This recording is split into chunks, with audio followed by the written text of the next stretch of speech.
10 mistakes to avoid on keto. Let's start with number 1, and that is not getting enough electrolytes. When you are eating a diet that's relatively high in carbohydrates, you will retain water. As you lower those carbs to get into a low carb or a ketogenic lifestyle, your body will let go of that water. What goes along with that water? Electrolytes. And that can lead to some kind of not feeling very well, especially in the beginning. You might feel fatigue, headache, you may even feel a little bit of nausea and just sort of dizziness and those kinds of symptoms. That's known as the keto flu.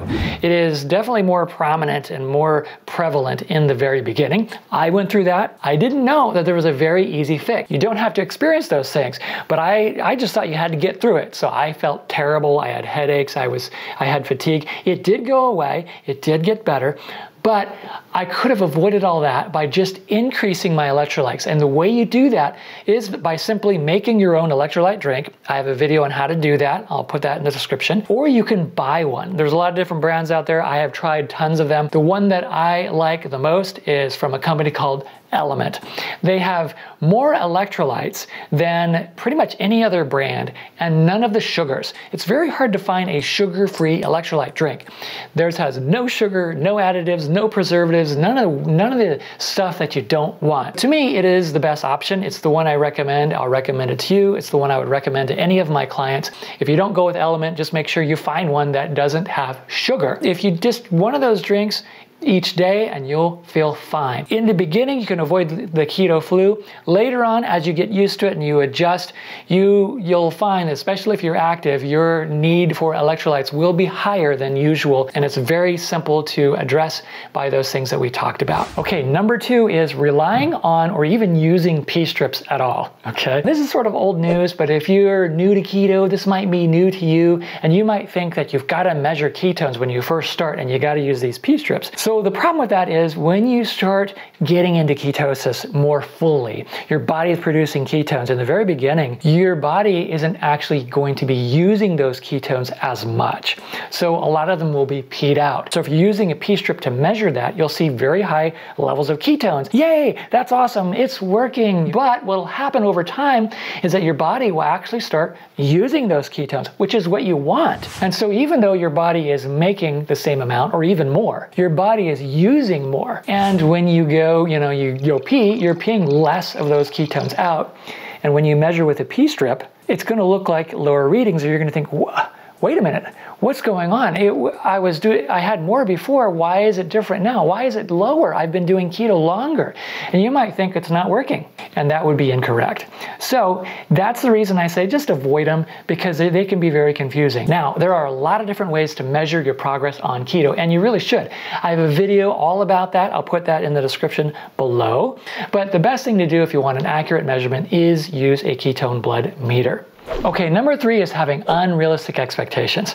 Now, I recognize that most people get into keto because they want to lose a little bit of weight. I would ask you this: how long did it take you to gain the extra weight? How long did it take you to add the extra weight?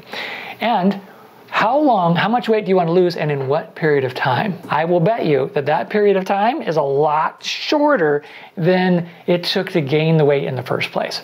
Am I right? You might be having some pretty high expectations about what you want to achieve with your weight loss goals. There's nothing wrong with that. And when you start keto, you might lose 5, 10, 15 pounds in the first couple of weeks. And that's going to be awesome. And you're like, whoa, it's working, yay. But you have to understand that most of that weight in the beginning is water. Remember how we talked about that earlier? And once that water is sort of gone and your body has reached a new state of equilibrium when it comes to, the amount of water that it's holding on to, that weight loss will slow down. But you will then start losing fat. And what you can expect is about 1 to 2 pounds per week. Aw, I know that doesn't sound like very much, but think of it this way. Let's say you're at the 1 pound or even the 2 pound mark, right? You do 2 pounds one week, 2 pounds the next week, 2 pounds another week. Next thing you know, in 1 month, you're at 8 pounds. That's pretty awesome. And then in 2 months, 16 pounds. 3 months, 4 months, 32 pounds in 4 months. That is significant. That's pretty amazing. The big results are typically little bits added up over time, or in this case, little losses added up over time to lose that much weight. Okay, number 4 is measuring too frequently. And by this I mean stepping on the scale. We want to do it. We want to see, are we making progress? But did you know that your weight, your body weight, can fluctuate somewhere between 2 and 5 pounds every day? So if you're jumping on the scale every day, you could be really sending yourself on an emotional roller coaster for sure. One day it might be, oh, I lost weight, I lost 2 more pounds, yay. And the next day it might be, oh man, I gained 5 pounds. How did that happen? What's going on? Then it can be very discouraging. So what I would recommend, instead of doing that, only weigh yourself 1 day a week and make sure it's the same day each week and the same time. For example, 7 o'clock in the morning on a Friday. This way you're accounting for all those different variables and you get a little more accurate indication of what kind of progress you are making. And you'll spend less time riding that crazy emotional roller coaster. Hey, if you're liking today's video, please hit the like button. Number 5 is not thinking of it as a lifestyle, or at least a lifestyle change. Your current habits, your daily activities, the foods that you eat on a regular basis, that has all added up to your current health situation, your current weight situation. If we want that to change and you want to make it a permanent, lasting change, we're going to have to change those habits and those daily activities. So if you think about keto as something that's temporary, I'm just going to do this and lose a little bit of weight and just try it out. Chances are good you might have some results, you might lose the weight, you might address a health issue that you're concerned about. But if you go back to the habits that got you there in the first place, then all that weight's going to return and those health issues will come right back. So we have to actually make some lasting changes. Now, I'm not saying you have to be keto for the rest of your life, but if you want things to last, then you are going to have to change your habits and implement, kind of create a new lifestyle. If you think about it all at once, I got to change all of these things, it can be overwhelming. But if you think about it as making tiny little changes each day over time, it's a lot easier to do, and you'll get used to it over time, and it'll just be normal. It'll just be your new lifestyle. Number 6, eating too much fat. Wait a minute. Isn't keto a high-fat diet? Yes, it is.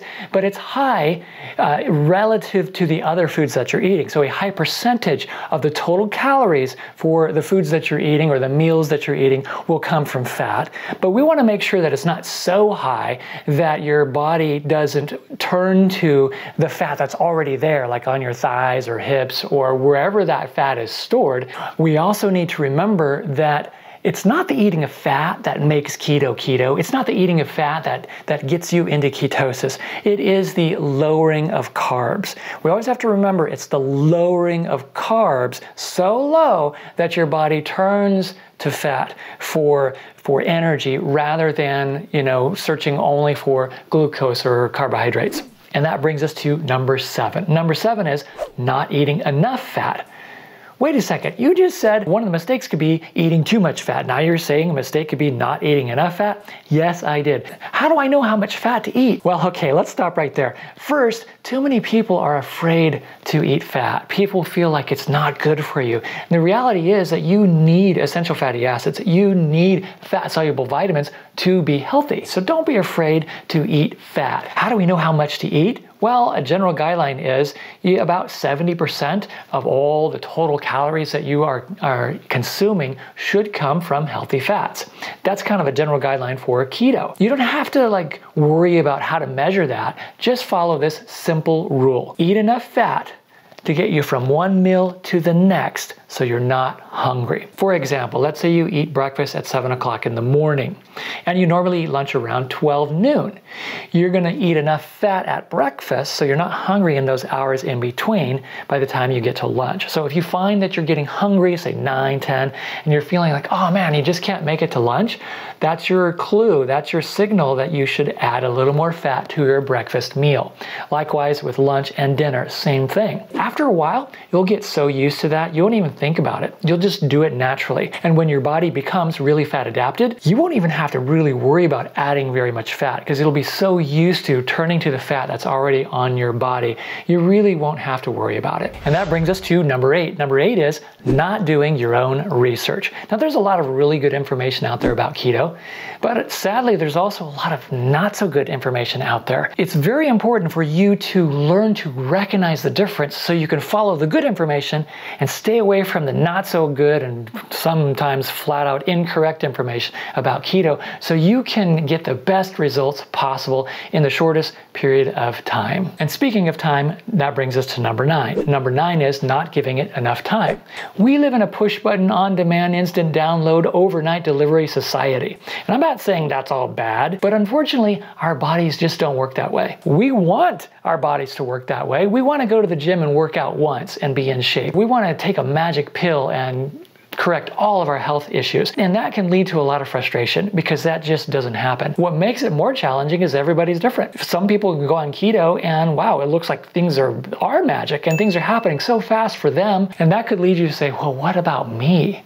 Again, everybody's different. It can take 1 to 2 weeks to get into ketosis. It can take 2 to 4 weeks to become what's called keto adapted, where your body is used to using ketones. And it can take 4 to 12 weeks to become fat adapted, where your body kind of preferentially uses fat as energy. And that's when it gets really awesome. The reason there are these ranges, 1 to 2 weeks, 2 to 4 weeks, 4 to 12 weeks, and those are just averages, is because everybody's different. And so you want to make sure that you give it some time. You might be someone who adapts right away and it's very, very quick, what would be called a hyper responder, but you might be someone who's kind of slow to adapt, slow to respond, has a stubborn metabolism. Things just don't happen right away and you have to work a little harder, give it a little more time. So don't give up, keep trying, give it at least 60 days, 90 days would be even better. And that brings us to number 10. Number 10 is having a perfectionist, all or nothing attitude. Beating yourself up too much if you're not perfect. The reality is you're not gonna be perfect. You're gonna try this, it takes time to adapt. Your body is going to be going through this transformation and you are gonna have to be putting off of some old habits and creating new ones. You're gonna have to be putting off some old foods that you may be used to for years. And that's gonna take time. So when you're doing keto, you find that you make a mistake here and there, you slip up here and there, you go off of it for a meal, a day, maybe even a week. One day is not going to erase an entire week of progress. 1 week is not going to erase a month or 2 months of progress.